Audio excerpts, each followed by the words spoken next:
promise you, once you start doing this in Blender, you're never going to want to stop. The way that this bowling ball looks is procedurally generated, and it's super easy to set up. If you're interested in following along but you don't have a bowling ball modeled, that's okay. Just go ahead and Shift A to add an icosphere, and then change the radius down to 4.3 inches, and then give it 4 subdivisions. And then if you scroll in, or just hit period on your numpad, you should have a pretty good looking ball here.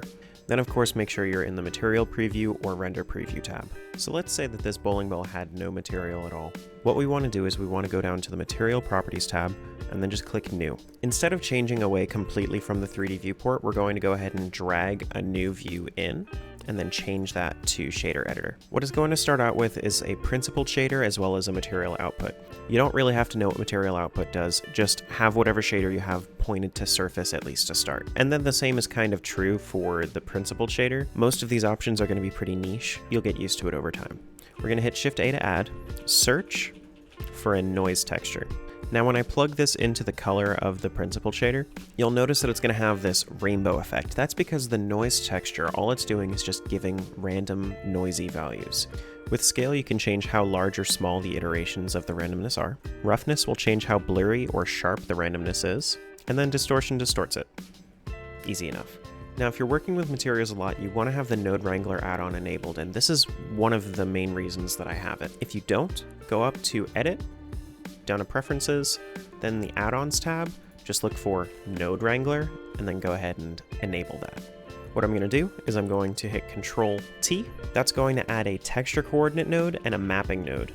For right now, just plug an object into vector. I was editing the video and I forgot one super crucial detail. You're still here, so like and subscribe. That way, I feel better about myself to make you more of this. I'll get back to the stuff you care about.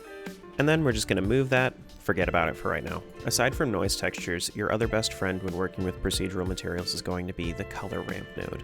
So I'm actually going to take the factor instead of the color and put it into the color ramp node. That's going to allow us to have a pretty controlled yet random look to it. Now what a color ramp is it's just going to have a bunch of values between 0 and 1, and then on those different values, it's going to correspond to different colors. So right now I have at position 0, so at 0, it's currently set to black. When it's 1, it's set to white.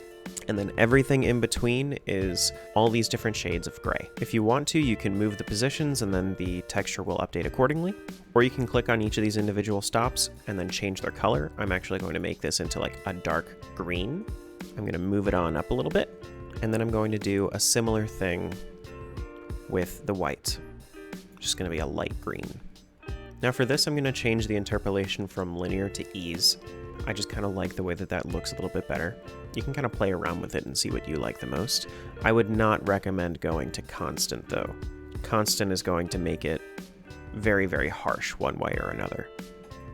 You could for like a very stylized kind of look to it, but it's really not what I would prefer here. As an additional note, if you wanted to change the randomness of the noise texture, you could by going to 4D instead of 3D, and then that's going to give you this W value, which is going to allow you to change essentially the seed of the values that the noise is providing. Essentially just giving you additional randomness to your randomness. For a few finishing touches to really make this yours, if you wanted to, you could actually go ahead and between color ramp and the principled shader, you could add a hue saturation value node. Now this is going to allow you to play with a few different values. The hue itself is the color, just for a little bit easier of a way to change that. And then saturation, just how colorful it is. I kind of like 1.4 here. And then value is how bright it is. So I can go ahead and tune this down if I wanted a little bit darker of a ball. And that's kind of what I was going for right here. And then there you go. You made your first procedural material. There are a ton of things you can do with procedural materials. I hope you sink your teeth in. It's really, really fun. Some of the best use cases are like stones, woods, stuff that you want to be random and kind of look a little bit more natural. Thanks for watching all the way through. Be sure to like and subscribe for more. I post short Blender tips and tricks every single day, both here on my YouTube as well as on my TikTok.